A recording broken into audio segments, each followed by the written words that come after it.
जन्मदिनको देखेको छौँ कर्ण। धेरै धेरै धन्यवाद।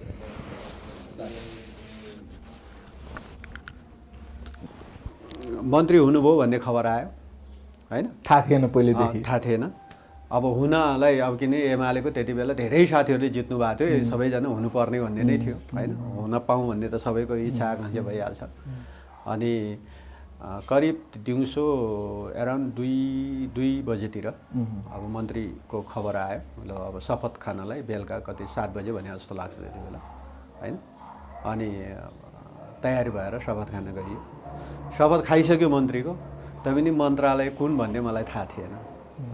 त्योभन्दा अगाडि बरु मन्त्री हुँदैछ अथवा फलानु मन्त्री फलानु विभाग यस्तो अलि चर्चा चाहिँ चलिरहेकै थियो। अनि म कुनै एउटा अर्को मन्त्रालयको दिमाग बोकेर गएको थिएँ त्यहाँ शपथ खान जाँदाखेरि, किनभने चर्चा त्यस्तै थियो, पक्कै त्यसैमा होला। शपथ खाइसकेको छु तर म कुन मन्त्री भन्ने मलाई थाहा थिएन। तर पछि तपाईँको चाहिँ शपथ खाएर हामी मन्त्रीहरू त्यो सही गर्दै त्यो मन्त्री शपथ खाएको सही गर्दै अनि आफ्नो आफ्नो सिटमा बसे। अनि आफूले पनि खुल्दुली भयो, कुन मन्त्रीको शपथ खाइसक्यो तर कुन मन्त्री होइन। अनि त्यस पछाडि त्यहाँ राष्ट्रपति कार्यालयको सचिवजीको हातमा त्यो पेपर, त्यो मन्त्रीहरूको लिस्ट पेपर रहेछ, खै दिनु भनेर म तानेर अनि यसो हेरेको कानुनमा रहेछ। बल्ल थाहा पाइयो त्यसैले मतलब यस्तो चाहिँ हो के भने हाम्रो चाहिँ समस्या के हो भने कोही मन्त्री हुँदैछ उसको विषय विज्ञताका आधारमा त्यो विषयमा चाहिँ यो काम गर्छु भनेर मन्त्री हुँदैनौँ। अब बाँडफाँड गर्दाखेरि कुनमा पर्छ भन्ने जस्तो स्थितिको अहिले हाम्रो मन्त्रालयहरूको बाँडफाँड त्यस्तै भएको छ। झन् गठबन्धन हुँदाखेरि त अब तपाईँको चाहिँ कुन मन्त्रालय के हुन्छ भन्ने नै थाहा हुँदैन। त्यसो हुँदा तपाईँले अघि भने जस्तो यी मन्त्रीहरू यी पार्टी दलका यो भागभण्डमा आएका मन्त्रीहरू नि यिनले केही जान्दैनन् र अलिअलि चाहिँ तपाईँको चाहिँ होइन अब हामी त कानुनको फलो गर्ने हामी हो भनेर अलिअलि कर्मचारीहरूको त्यो खालको चाहिँ रुचि हुनसक्छ। तर कानुन नै जिम्मा पाइसकेपछि अब फेरि पनि जिम्मा पाएपछि त मन्त्री हुनु थियो पहिलोचोटि त है, तर भइसके पछाडि जुन काम चाहिँ अगाडि बढाए स्पिडका साथ र त्यो बढाउने क्रममा त्यत्तिका धेरै तपाईँको चाहिँ कानुनहरू निर्माण गर्ने संशोधन गर्ने त्यस्तो कुरामा फेरि कर्मचारीको असहयोग चाहिँ मैले पाउँदै पाइनँ। फुल सपोर्ट त्यति बेला कानुनमा रहेका कर्मचारीहरूको चाहिँ मैले फुल सपोर्ट पाएँ। र कानुन चाहिँ फेरि कस्तो हो भने अरू मन्त्रालयसँग नि जोडिने भएको हुनाले मैले चाहिँ काम गरेको ठाउँमा मैले जिम्मेवारी लिएर, किनभने क्याबिनेटमा पनि विधेयक समिति भन्ने हुन्छ र विधेयक समितिमा त कानुन मन्त्रीले अध्यक्षता गर्छ र त्यहाँ चाहिँ थुप्रै अरू चाहिँ मन्त्रीहरू पनि सदस्य हुन्छन् र सचिवहरूदेखि लिएर अरू सबै उच्चपदस्थ कर्मचारीहरू पनि त्यहाँ आउनुपर्ने हुन्छ। र त्यहाँ मैले विधेयकहरूको कानुनहरूको बारे छलफल गराउँदा मैले अध्यक्षता गरिरहँदा पनि मैले त्यहाँ चाहिँ असहयोग पाइनँ। तर साथीहरू काम गर्न नजानेर असहयोग भयो भने अब कि होइन, आफूले नजान्ने अनि त्यस पछाडि चाहिँ तपाईँको चाहिँ कहिलेकाहीँ कानुनभन्दा बेगर हिँड्न पनि खोज्ने प्रवृत्ति हुन्छ नि त अब नेताजीहरूको होइन। अनि सचिवले कानुनलाई फलो गर्नुपर्ने हुन्छ र उसले कानुनलाई फलो गर्ने, कानुनलाई ट्र्याकमा लिकमा हिँडाउन खोज्ने हुन्छ। मन्त्री अलिक बढी जम गर्न खोज्दाखेरि त्यहाँनिर अब तालमेल नमिल्दाको कारणले अनि सचिवले अथवा कर्मचारीहरूले सघाएनन् कि भन्ने एउटा गुनासो उठेको होला। त मैले आफूले काम गर्दाखेरि चाहिँ म पछि फेरि स्वास्थ्य मन्त्रालयमा पनि मैले काम गरेँ, कहीँ फिल गरिनँ कुनै पनि कर्मचारीले तपाईँको चाहिँ असहयोग गरेको नेतृत्वलाई मन्त्रीलाई, त्यस्तो फिलै गरिनँ। अब गोप्य कोठामा कहीँलाई यसो गरेर असहयोग गरौँ असफल पारिदिउँ भन्ने कसैले गर्यो भने उसैले जान्नु, तर मैले आफूले चाहिँ अनुभवै गर्न पाइनँ, त्यो फिलै भएन मलाई कि सबै एकदम सहयोगी होइन कन्स्ट्रक्टिभ छन्।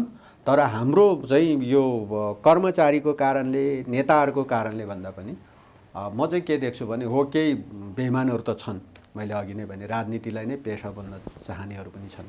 तर हाम्रो मुलुकको अर्थतन्त्र नै कमजोर छ, सानो छ। त्यसैले यो कमजोर र सानो अर्थतन्त्रलाई तपाईँले जबसम्म यसलाई चाहिँ एउटा बुस्टअप गर्न सक्दैनौ नि, एउटा चाहिँ बुम गरेर चाहिँ विभिन्न अरू देशले चाहिँ कुनै बेला आफ्नो मुलुकलाई यस्तो चाहिँ धकेलेको छ नि, त्यो त्यसरी धकेलेर मुलुकलाई भत्तै माथि उठाएको छ। तर नेपालमा त्यो स्थिति अहिलेसम्म बनेन। त्यो कसरी गर्न सकिन्छ? म चाहिँ केही देख्छु, म चाहिँ त्यो सम्भावना देख्छु। यो मुलुक चाहिँ हामी 5-7 वर्ष 10 वर्षभित्र बनाउन सक्छु भन्ने लाग्छ मलाई चाहिँ। अहिले पनि म कन्फिडेन्ट छु, सक्छु भन्ने लाग्छ। ठिक छ, जिम्मेवारी पाउँदाखेरि गर्ने हो, फेरि कार्यकारी जिम्मेवारी नहुँदाखेरि त्यो गर्न सकिँदैन रहेछ। मैले मन्त्रालयमा बसेर अनुभव गरेको, कार्यकारी प्रमुख चाहिँ क्लियर भएर यस भनेर अगाडि बढ्ने हो भने बनाउन सकिन्छ, गर्न सकिन्छ। यो चाहिँ मलाई अनुभव छ। तर अलिकति पार्टीतिर जाउँ, नेकपा एमालेको लामो समयसम्म सरकारमा रहिरहँदा पनि यहाँले भने जस्तो गरेको छैन कि गर्न सकिएन कि भन्ने पनि छ नि। हो, तपाईँको चाहिँ जुन एउटा हाइटमा हामीले चाहिँ लिएर जानु पर्थ्यो त्यो नपुगेको, कोसिस भएको। अरूले त कोसिस पनि गरेन, पाइलो पनि चालेको छैन। किन मुलुक यतिको मात्र बस्ने मुलुक होइन के नेपाल हो। जब तपाईँको चाहिँ एमाले सरकार लिए, जब सरकारमा लियो र पछिल्लो कालमा चाहिँ केपी ओलीले जब सरकारको अगुवाई गर्नुभयो, कमसेकम मान्छेलाई एउटा चाहिँ बन्दैछ मुलुक भन्ने एउटा भावना दिनुभयो उहाँले, कि केही गर्नुपर्छ मुलुकलाई भन्ने भावना मान्छेमा जागेको थियो र केही परिवर्तन हुँदैछ भन्ने पनि भावना जागेको थियो।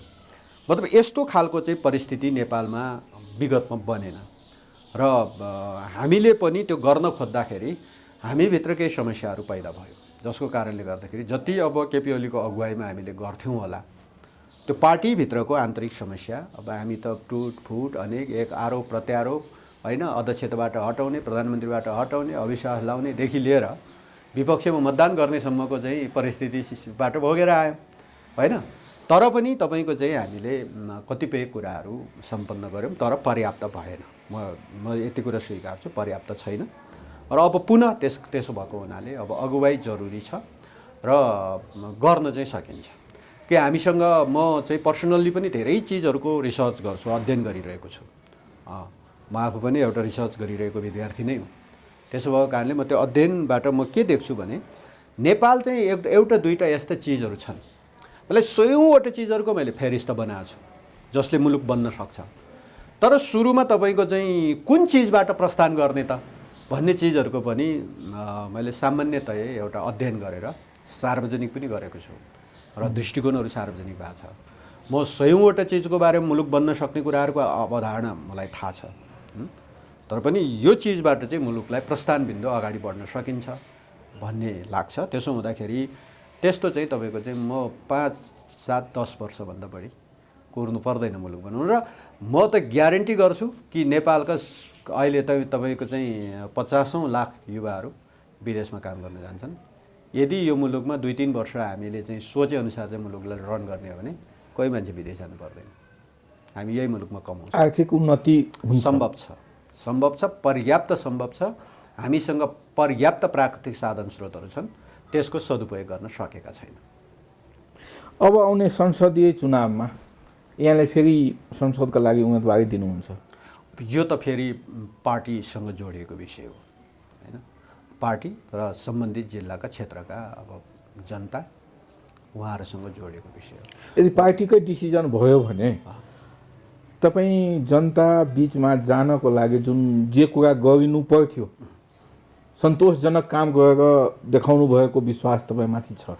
त्यो त छ, किनभने विकास निर्माणको हिसाबले जसरी म त्यो सिन्धुपाल्चोकको क्षेत्र नम्बर 2 को प्रतिनिधित्व गरिरहेको छु र आफूले प्रतिनिधित्व गर्दाखेरि यद्यपि सांसदहरू भनेको कानुन बनाउने पात्रहरू हुन् होइन, कानुन संशोधन, कानुन निर्माण गर्ने, विधायक भनेकै त्यही हो होइन। तर अब नेपाल जस्तो देशमा, तेस्रो विश्वमा चाहिँ सांसदहरू विकासको पनि प्रतिनिधि हुनुपर्ने स्थिति छ। त्यसो भएको कारणले जिल्लामा मैले आफूले जब प्रतिनिधित्व गर्न थालेँ, जस जनताले 100% म दाबी गर्दिनँ, तर मेजोरिटी चाहिँ जनताको भावनामा बस्न सफल छु जस्तो लाग्छ कि केही त गर्दैछ यसले भन्ने चाहिँ नेपाली जनतामा अहिले एक किसिमको गुनासो छ। त्यो के हो भने एकजना सांसद आफ्नो क्षेत्रको लागि मात्रै काम गर्ने, आफ्नो क्षेत्रप्रति मात्रै केन्द्रित हुने त्यस्तो किसिमको प्रवृत्ति देखिएको छ। जबकि एउटा मन्त्री समग्र देशकै मन्त्री हुन्, समग्र जनताका मन्त्री हुन्, त्यस्तो किन चाहिँ सांसदहरूले गर्नुहुन्छ? मैले एउटा हजुर नमस्ते,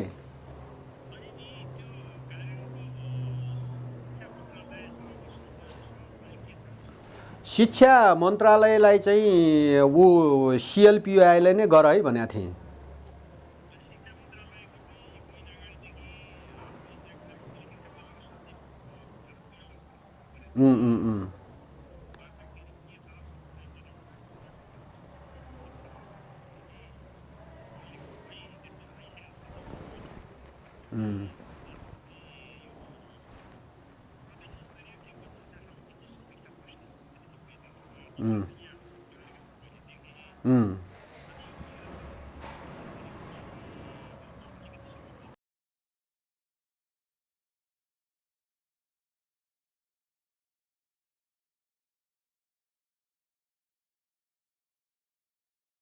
जन्मदिनमा के कार्यक्रमहरू छ? हाम्रो चाहिँ खास गरी अब कुनै औपचारिक त्यस्तो हुँदैन। अब साथीभाइहरूले शुभकामना दिन्छ, एउटा साथीभाइहरूले एउटा गुड विस गर्ने हो। अनि राजनीतिमा यहाँको आजको दिन कति वर्ष भयो? ठ्याक्कै हिसाबै गर्दाखेरि करिब धेरै सानै उमेरमा हो। म चाहिँ एकदम किन सात कक्षामा पढ्थेँ त्यति बेला। 7 कक्षामा पढ्ने भने त्यति बेलाको उमेरको हिसाबले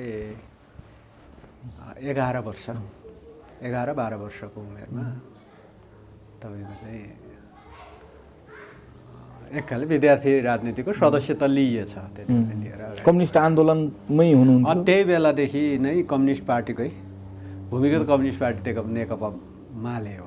माले त्यसको चाहिँ विद्यार्थी सङ्गठन अनिराष्ट्रवीय एकताको 5औँ भन्दै थियो, त्यसको सदस्यता दिएछ मलाई र मैले त्यो लिएर अनि त्यस पछाडि त्यति बेला कक्षा कोठामा एउटा सहप्रारम्भिक कमिटी भन्ने हुन्थ्यो, त्यो गठन हुन्थ्यो। त्यसमा मलाई अध्यक्ष बनाएर त्यसपछि फेरि प्रारम्भिक कमिटी भयो, त्यसको अध्यक्ष भयो। त्यसपछि फेरि जिल्ला कमिटी भयो, त्यसको अध्यक्ष भयो। अनि क्रमैसँग अनि त्यहाँबाट सुरु भएको हो। यहाँले राजनीतिक जीवनमा सत्तासँग साझेदार पनि हुनुभयो, मन्त्री पनि खानुभयो, अहिले सङ्गठन हेर्ने जिम्मा पनि यहाँको छ। यहाँले राजनीतिमा कस्तो अनुभव गर्नुभयो? राजनीतिक र व्यवसाय दुइटै मिलाउँदा जनताको झुकाव कतापट्टि देख्नु? अब अन्ततगत सबै कुराको डिसिजन त राजनीतिबाटै हुन्छ। जतिसुकै मान्छेले राजनीतिलाई राजनीति गर्नेहरूका केही मान्छेहरू खराब भए होलान्, जसका कारणले गर्दा मान्छे राजनीतिप्रति नेगेटिभ दृष्टिकोण पनि राख्छन्। तर यद्यपि अन्ततगत डिसिजन राजनीतिबाटै हुन्छ हैन। विश्व नै त्यही तरिकाले चलेको छ। त्यसैले राजनीति चाहिँ समाज सेवाको लागि सबभन्दा राम्रो काम हो र यसलाई हेट गर्ने भन्दा नि यहाँभित्र प्रवेश गरेर कसैले म चाहिँ केही गर्छु भने राजनीतिमै प्रवेश गरेर काम गर्नु राम्रो हुन्छ। र त्यसो भएको हुनाले सबै नीतिहरूको पनि मूल नीति राजनीति भएको हुनाले थोरै पनि राजनीति व्यावसायिक रूपले भइदिएको भए या होइन, राजनीतिलाई व्यवसायको रूपमा लिन मिल्दैन। मान्छेले कहिलेकाहीँ राजनीतिलाई पेसा के भन्यो भने राजनीति भनेर लेख्छन्, त्यो गलत कुरा हो। व्यवसाय चाहिँ ठुलो मतलब आर्थिक उपार्जन आफ्नो चाहिँ भनौँ न वृद्धि विकासको लागि हो। राजनीति आफ्नो वृद्धि विकासको लागि होइन, समाजको राष्ट्रको वृद्धि विकासको लागि हो राजनीति। त्यो पूर्ण रूपमा समर्पण भएर लाग्ने हो राजनीति। त्यसले राजनीतिले जसले पेसा बनाए त्यसकारणले राजनीति दुर्गन्धित भयो हैन। मान्छेले राजनीतिबाटै आफ्नो खाने पेसा हैन, आफ्नो वृत्ति विकास त्यहाँबाट खोज्न थालेका कारणले काम गर, निष्ठापूर्वक जनताको सेवामा लाग, राष्ट्रको सेवामा लाग, इज्जत पाइन्छ। तर तपाईको चाहिँ त्यो निष्ठापूर्वक होइन, अरू तलमाथि मिलाएर चाहिँ आफ्नो वृत्ति विकासतिर लाग्यो भने इज्जत गुम्छ राजनीतिमा। त्यसो भएको कारणले राजनीतिलाई पेसा बनाउनेहरूले राजनीतिलाई दूषित बनाएको छ र त्योबाट हामीले मुक्त भएर राजनीतिलाई समाजसेवकै रूपमा, राष्ट्र सेवकै रूपमा हामीले चाहिँ विकास गर्न सक्नुपर्छ। र त्यसो भएको हुनाले अरू कतिपय तपाईँको चाहिँ ठिक छ, अरू कतिपय आफ्नो पर्सनल वृत्ति विकासको लागि पेसा व्यवसाय अरू गर्न सकिन्छ। तर अरू पार्टीका नेताहरू, अरू मन्त्रीहरू, अन्य मन्त्रीहरूले त राजनीतिलाई पेसा बनाएको, व्यावसायिक रूपमा लिएको यहाँले अनुभव गर्नुभयो कि? अब म चाहिँ त्यही भएर पनि मैले हिजो कुनै बेला म कानुन मन्त्री भएको बेला मैले त्यसो भएर एकचोटि जाँचौँ भने अब सबैको को कति पानीमा छ, पेसा बनाए कि निष्ठापूर्वक लागे त्यो त जाँचौँ एकचोटि, सबैको सम्पत्ति विवरण छानबिन गरौँ भने। सार्वजनिक गर्ने कानुन बनाऊ, हजुर त्यस पछाडि छानबिन गरौँ एकचोटि। हजुर राजनीतिमा लागेर कहीँ कतै अरू कुनै पेसा व्यवसाय नगरिकन राज्यलाई कर तिरेर पेसा व्यवसाय गर्न पाइन्छ, जसले पनि गरे हुन्छ। राज्यलाई कर तिर वैध तरिकाले पेसा व्यवसाय गरेर कमाउन पाइन्छ, छुट छ। तर काहीँ पेसा व्यवसायमा लाग्यो पनि देखिँदैन, कतै कुनै कम्पनीमा सेयर पनि देखिँदैन। तर राजनीतिमा लागेर पद वृद्धिसँगै उसको अर्को आर्थिक हैसियतको वृद्धि र उसको सम्पत्ति वृद्धि कहाँबाट हुन्छ? त्यस कारणले म कानुन मन्त्री हुँदाखेरि त्यो चाहिँ खोजेकै हो, खोजौँ भनेर आँटेकै पनि हो, लागेको पनि हो।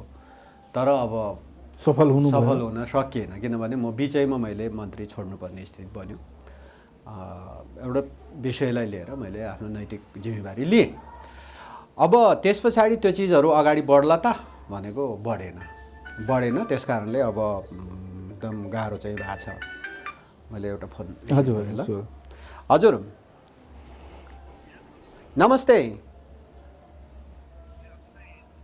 लु धेरै धन्यवाद हजुर, धन्यवाद। लु एकदम सम्झिनु हो, धेरै धन्यवाद। हजुर अहिले चाहिँ काठमाडौँ छ होइन, उहाँ त खोटाङमै, एकदम खोटाङमै व्यस्त हुनुहुन्छ। अन्त अब यी हाम्रो त आफ्नो जन्मदिनको दिन पनि अब दुईजना सँगै हुन पाउनु छैन, टाढै हुन्छ।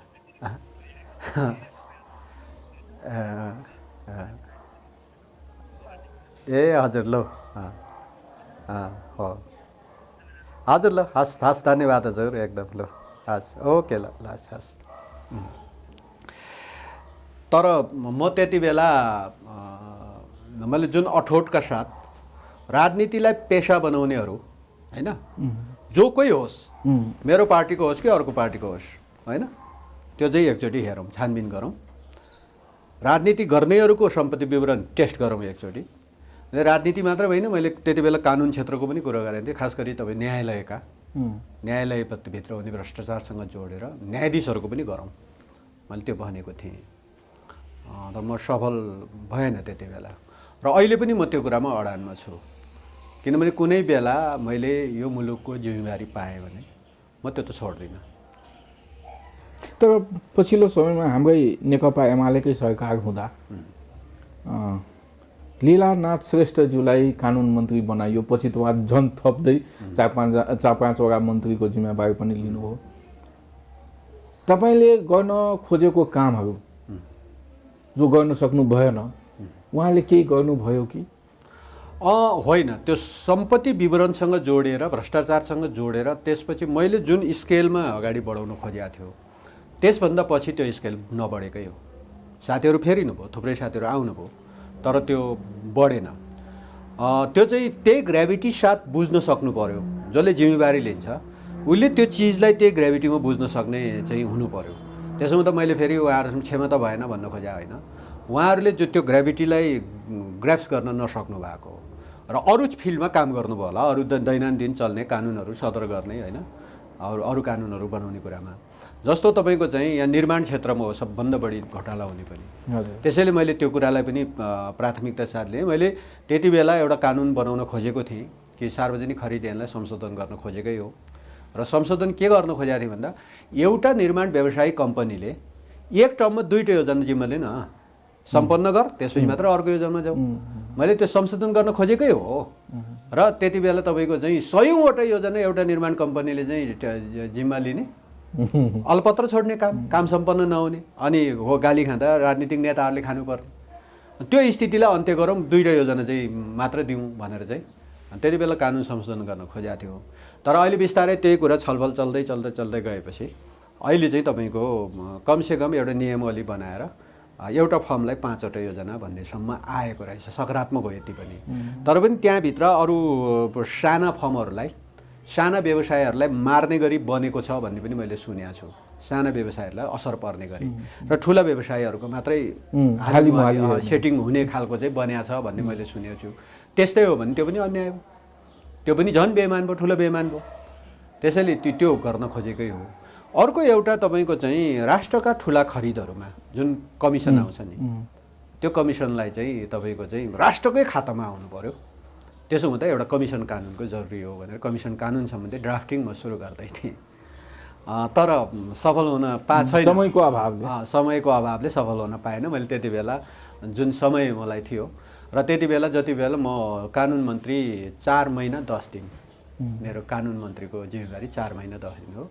त्यति बेलै त्यही अवधिभित्रै त्यति बेला संविधान कार्यान्वयनका, संविधानको मूलत मौलिक हक कार्यान्वयनका सबै कानुनहरू निर्माण गरिसक्नुपर्ने एउटा चाहिँ च्यालेन्ज थियो, एउटा चाहिँ अवधिभित्र गर्नै पर्ने थियो। त्यो चाहिँ सबै सम्पन्न गरियो त्यति बेला, त्यो चाहिँ सम्पन्न भएकै हो। र कानुनसँग, संविधानसँग बाँधिएको सबै कानुनहरू संशोधन गर्ने काम पनि त्यति बेला हामीले सम्पन्न गऱ्यौँ। र यसै हेर्दा मैले चाहिँ त्यही तपाईँले अब जुन राजनीति पेसासँग जुन जोडिने कुरालाई यहाँ यसरी मैले व्याख्या गरेँ। राजनीति विशुद्ध समाजसेवा हो, समाजसेवाकै रूपमा बुझ्नुपर्छ र यसलाई कमाउने पेसा र आफ्नो वृद्धि विकासको चाहिँ आर्थिक उपार्जनको रूपमा जोड्यो भने त्यो दूषित भयो। त्यो राजनीतिमा लागेका त्यस्ता मान्छेहरू बेइमान हुन् र त्यस्ता मान्छेहरूबाट मुलुक बन्छ। अहिले जुन नेपाली राजनीति अलि दूषित भएको देखिन्छ त्यो त्यसकै कारण हो। केही व्यक्तिहरू राजनीतिलाई व्यावसायिक रूपमा हेर्ने प्रवृत्ति देखिएकोले पद प्रतिष्ठा पाएपछि आर्जन पनि गर्न सकिन्छ, नाम पनि कमाउन सकिन्छ भन्ने जुन गलत मनसाय छ नि, त्यही कुरा खलाफ छ। पद पाएपछि इमानपूर्वक काम गरेर प्रतिष्ठा त पाइहाल्छ नि, तर पद नै प्रतिष्ठा हो भन्ने रङ्गले बुझ्ने एक खालको चाहिँ खराब मनोविज्ञान हामीसँग छ, जसका कारणले गर्दा यो सबै कुराहरू अलि जुन ट्र्याकमा हिँड्नु पर्थ्यो नि मुलुक बन्ने कुरामा, त्यो ट्र्याक अलि समाउन सकेको छैन। यहाँले लामो राजनीतिक अनुभवबाट राजनीतिमा सत्तासँग साझेदारी गर्नुभयो। जब कुनै राजनीतिक व्यक्ति पहिलोचोटि मन्त्री सांसद बनेपछि उहाँले कस्तो किसिमको चुनौतीको सामना गर्नुपर्छ? जस्तै मैले के सुनेछु भने नयाँ मन्त्रीहरू हुँदा मन्त्रालयका सचिवहरूले कुरा मान्दिँदैन र त्यो बिचको एउटा द्वन्द्व चलिरहन्छ। त्यो के साँचो हो मन्त्रीज्यू? अब अलिअलि केही कुरामा सत्यता चाहिँ छ। के सत्यता छ भने अब राजनीतिक व्यक्तिहरू राजनीतिक फिल्डबाट आएका हुन्छन्, त्यस भएर मन्त्रालय र त्यो अन्तर्गत चल्ने हर कुराहरूको जानकार हुँदैन। ऊ नीतिगत कुरामा जानकार होला अथवा मुलुक कसरी बनाउने भन्ने कुरामा हुन्छ। त्यसो भएको कारणले राजनीतिक नेता अलि दौडिन खोज्छ, तर त्यो दौडिने कुरामा मन्त्रालय वा त्यसका चाहिँ अङ्गहरूलाई हामीले अलरेडी विविध कानुनहरू बनाएर यस्तो जेल दिएका हुन्छौँ कि त्यो नेता दौडिन खोज्दा, मन्त्री दौडिन खोज्दा त्यो हिँड्न पनि सकिरहेको हुँदैन। त्यसैले नेता उड्न खोज्यो भने त्यो कमसेकम दौडिने बनाउन सक्नु पर्थ्यो। नेता दौडिन खोज्यो मन्त्री भन्यो भने त्यो कमसेकम हिँड्न सक्ने हुनु पर्थ्यो, होइन? नेता हिँड्न खोज्दा कमसेकम बसेर काम गर्न सक्ने हुनु पर्थ्यो। तर मलाई हाम्रो चाहिँ जहिले पनि के हुँदो रहेछ भने जो निर्वाचित भएर आएकाहरू केही गरौँ देखाउँ भन्ने एउटा भावनाको हुन्छ, तर जो मन्त्रालयमा अलरेडी सेटअप बसिरहेकोहरू चाहिँ त्यो विविध ऐन कानुनहरू हामीले यस्तो जेल दिएका हुन्छौँ कि त्यो चाहिँ 1 इन्च पनि र अनि त्यस पछाडि अगाडि बढ्न सक्ने स्थिति बन्दैन रहेछ। र यदि नयाँ भिजनका साथ अगाडि बढाउँ त भन्यो भने कानुन संशोधन जरुरी हुँदो रहेछ। ल कानुन संशोधनका प्रोसेस चाहिँ हाम्रो एकदमै लेन्दी प्रोसेस छ। तपाईँको चाहिँ एउटा कानुन, कुनै कानुन संशोधन गर्नु पर्यो भनेर तपाईँले अगाडि बढ्नुभयो भने कमसेकम 1.5 देखि 2 वर्ष निरन्तर संसद चल्दाखेरि, नत्र भने कानुन संशोधन हुँदैन। स्थिति त्यस्तो छ। त्यसैले हामी जहिले पनि कानुन बनाउँदाखेरि त्यसो भएर अलि विशेष ध्यान दिनुपर्ने रहेछ र त्यो संशोधन गर्नै टाइम लाग्ने यस्तो खालको चाहिँ जटिलतामा हामी फसिरहेका छौँ। त्यसो भएर मैले अलिअलि केही गरौँ भनेर कानुन संशोधनका त्यो प्रोसेसहरू, नयाँ कानुन निर्माणका प्रोसेसहरू अलि सुरु गरौँ र कमसेकम मुलुकले, जनताले सेवा पाउँदा, डेलिभरी पाउँदा छिटो पाओस् न, होइन? त्यहाँ सचिवहरूबाट तपाईँले कतिको सहयोग त्यहाँ त्यो काम नयाँ अब त्यसो भन्छन् साथीहरू, तर मैले चाहिँ आफूले फिल गर्दाखेरि, किनभने म विषयमा आफू पनि जुन विषयमा जुन जिम्मेवारी मैले पाएँ, फेरि पहिल्यै एकदम घोषित त्यो फलानु जिम्मेवारी भनेर होइन। म त तपाईँको चाहिँ म तपाईँलाई रोचक प्रसङ्ग भन्ने हो भने मन्त्री हुनुभयो भन्ने खबर आयो, होइन? थाहा थिएन पहिलेदेखि, थाहा थिएन। अब हुनलाई अब किन एमालेको त्यति बेला धेरै साथीहरूले जित्नु भएको थियो, सबैजना हुनुपर्ने भन्ने नै थियो, होइन? हुन पाऊँ भन्ने त सबैको इच्छा आकाङ्क्षा भइहाल्छ।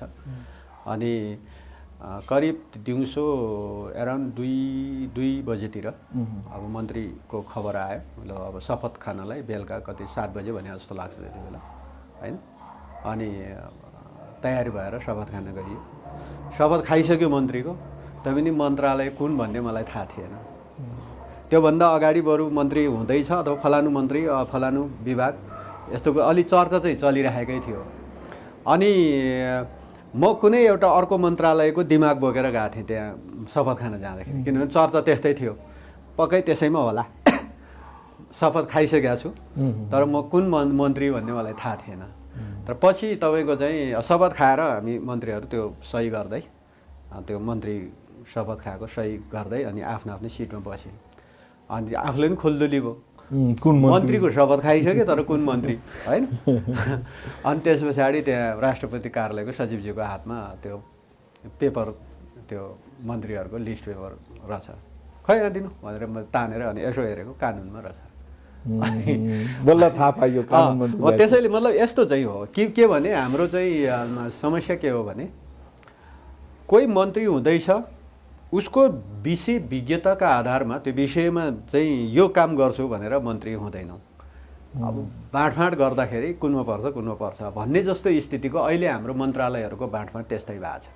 झन् गठबन्धन हुँदाखेरि त अब तपाईँको चाहिँ कुन मन्त्रालय के हुन्छ भन्ने नै थाहा हुँदैन। गोला प्रथाको त्यसो हुँदा तपाईँले अघि भने जस्तो यी मन्त्रीहरू यी पार्टी दलका यो भागभण्डमा आएका मन्त्रीहरू नि यिनले केही जान्दैनन् र अलिअलि चाहिँ तपाईँको चाहिँ होइन अब हामी त कानुनको फलो गर्ने हामी हो भनेर अलिअलि कर्मचारीहरूको त्यो खालको चाहिँ रुचि हुनसक्छ।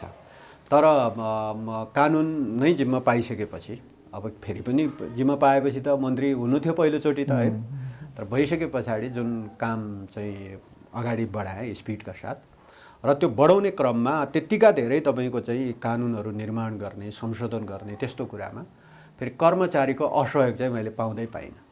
फुल सपोर्ट त्यति बेला कानुनमा रहेका कर्मचारीहरूको चाहिँ मैले फुल सपोर्ट पाएँ। र कानुन चाहिँ फेरि कस्तो हो भने अरू मन्त्रालयसँग नि जोडिने भएको हुनाले मैले चाहिँ काम गरेको ठाउँमा मैले जिम्मेवारी लिएर, किनभने क्याबिनेटमा पनि विधेयक समिति भन्ने हुन्छ र विधेयक समितिमा त कानुन मन्त्रीले अध्यक्षता गर्छ र त्यहाँ चाहिँ थुप्रै अरू चाहिँ मन्त्रीहरू पनि सदस्य हुन्छन् र सचिवहरूदेखि लिएर अरू सबै उच्चपदस्थ कर्मचारीहरू पनि त्यहाँ आउनुपर्ने हुन्छ। र त्यहाँ मैले विधेयकहरूको कानुनहरूको बारे छलफल गराउँदा मैले अध्यक्षता गरिरहँदा पनि मैले त्यहाँ चाहिँ असहयोग पाइनँ। तर साथीहरू काम गर्न नजानेर असहयोग भयो भने अब कि होइन, आफूले नजान्ने अनि त्यस पछाडि चाहिँ तपाईँको चाहिँ कहिलेकाहीँ कानुनभन्दा बेगर हिँड्न पनि खोज्ने प्रवृत्ति हुन्छ नि त अब नेताजीहरूको होइन। अनि सचिवले कानुनलाई फलो गर्नुपर्ने हुन्छ र उसले कानुनलाई फलो गर्ने, कानुनलाई ट्र्याकमा लिकमा हिँडाउन खोज्ने हुन्छ। मन्त्री अलिक बढी जम गर्न खोज्दाखेरि त्यहाँनिर अब तालमेल नमिल्दाको कारणले अनि सचिवले अथवा कर्मचारीहरूले सघाएनन् कि भन्ने एउटा गुनासो उठेको होला। त मैले आफूले काम गर्दाखेरि चाहिँ म पछि फेरि स्वास्थ्य मन्त्रालयमा पनि मैले काम गरेँ, कहीँ फिल गरिनँ कुनै पनि कर्मचारीले तपाईँको चाहिँ असहयोग गरेको नेतृत्वलाई मन्त्रीलाई, त्यस्तो फिलै गरिनँ। अब गोप्य कोठामा कहीँ यसलाई यसो गरेर असहयोग गरौँ असफल पारिदिउँ भन्ने कसैले गर्यो भने उसैले जान्नु। तर मैले आफूले चाहिँ अनुभवै गर्न पाइनँ, त्यो फिलै भएन मलाई कि सबै एकदम सहयोगी होइन कन्स्ट्रक्टिभ छन्। तर हाम्रो चाहिँ यो कर्मचारीको कारणले नेताहरूको कारणले भन्दा पनि म चाहिँ के देख्छु भने हो केही बेइमानहरू त छन्, मैले अघि नै भने राजनीतिलाई नै पेसा बन्न चाहनेहरू पनि छन्। तर हाम्रो मुलुकको अर्थतन्त्र नै कमजोर छ, सानो छ। त्यसैले यो कमजोर र सानो अर्थतन्त्रलाई तपाईँले जबसम्म यसलाई चाहिँ एउटा बुस्टअप गर्न सक्दैनौ नि, एउटा चाहिँ बुम गरेर चाहिँ विभिन्न अरू देशले चाहिँ कुनै बेला आफ्नो मुलुकलाई यस्तो चाहिँ धकेलेको छ नि, त्यो त्यसरी धकेलेर मुलुकलाई भत्तै माथि उठाएको छ। तर नेपालमा त्यो स्थिति अहिलेसम्म बनेन। त्यो कसरी गर्न सकिन्छ? म चाहिँ केही देख्छु, म चाहिँ त्यो सम्भावना देख्छु। यो मुलुक चाहिँ हामी 5-7 वर्ष 10 वर्षभित्र बनाउन सक्छु भन्ने लाग्छ मलाई चाहिँ। अहिले पनि म कन्फिडेन्ट छु, सक्छु भन्ने लाग्छ। ठिक छ, जिम्मेवारी पाउँदाखेरि गर्ने हो, फेरि कार्यकारी जिम्मेवारी नहुँदाखेरि त्यो गर्न सकिँदैन रहेछ। मैले मन्त्रालयमा बसेर अनुभव गरेको कार्यकारी प्रमुख चाहिँ क्लियर भएर यस भनेर अगाडि बढ्ने हो भने बनाउन सकिन्छ, गर्न सकिन्छ। यो चाहिँ मलाई अनुभव छ। तर अलिकति पार्टीतिर जाउँ। नेकपा एमालेको लामो समयसम्म सरकारमा रहिरहँदा पनि यहाँले भने जस्तो गरेको छैन कि गर्न सकिएन कि भन्ने पनि छ नि। हो, तपाईँको चाहिँ जुन एउटा हाइटमा हामीले चाहिँ लिएर जानु पर्थ्यो त्यो नपुगेको, कोसिस भएको। अरूले त कोसिस पनि गरेन, पाइलो पनि चालेको छैन।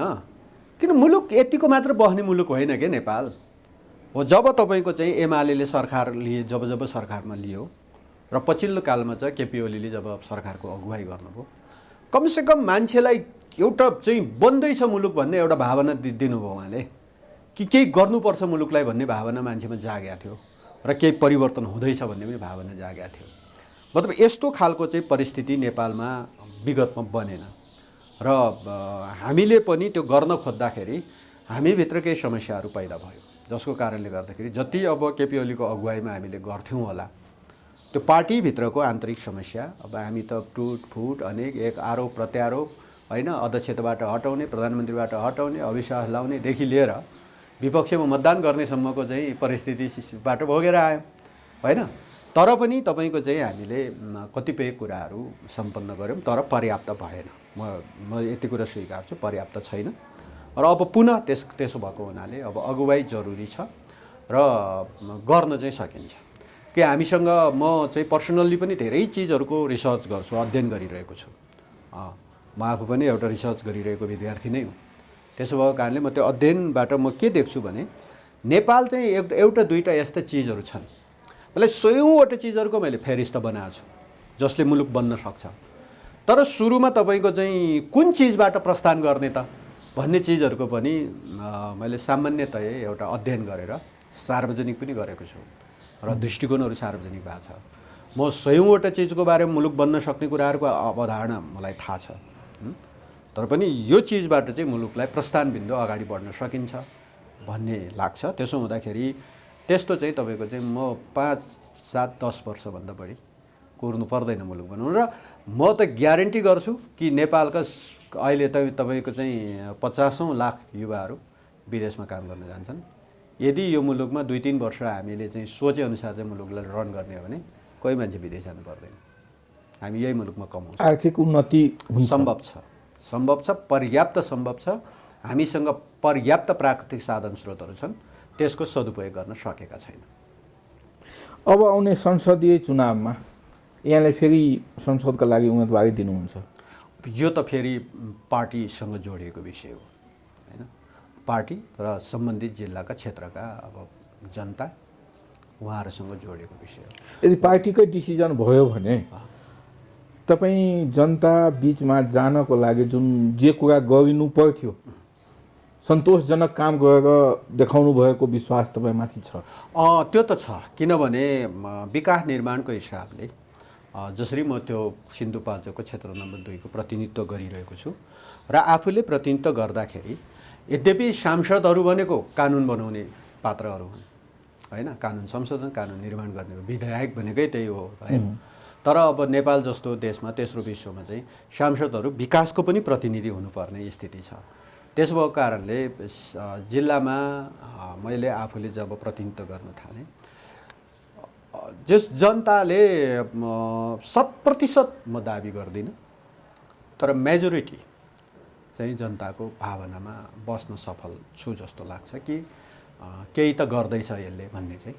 नेपाली जनतामा अहिले एक किसिमको गुनासो छ, त्यो के हो भने एकजना सांसद आफ्नो क्षेत्रको लागि मात्रै काम गर्ने, आफ्नो क्षेत्रप्रति मात्रै केन्द्रित हुने त्यस्तो किसिमको प्रवृत्ति देखिएको छ। जबकि एउटा मन्त्री समग्र देशकै मन्त्री हुन्, समग्र जनताका मन्त्री हुन्, त्यस्तो किन चाहिँ सांसदहरूले गर्नुहुन्छ? मैले एउटा हजुर नमस्ते,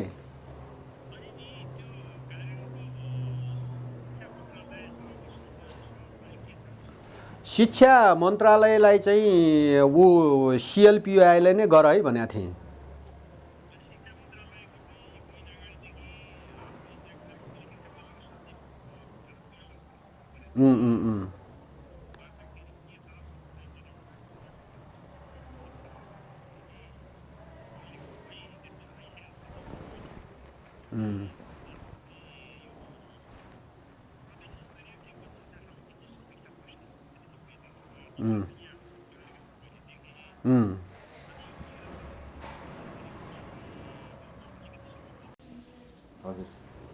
हजुर हाम्रो जिज्ञासा थियो एकजना संसद आफ्नो क्षेत्रप्रति मात्रै आफूलाई जिम्मेदार ठहरन्छ होइन मान्छ अनि जनताको गुनासो के छ एकजना सांसद जब मन्त्री हुन्छ ऊ समग्र नेपाली जनताको नेपालकै मन्त्री हुन् उहाँको आँखामा सबै समान हुनुपर्छ त्यो किन हुन्छ त्यस्तो सांसदहरू किन एक क्षेत्रमा मात्रै केन्द्रित हुनुहुन्छ अब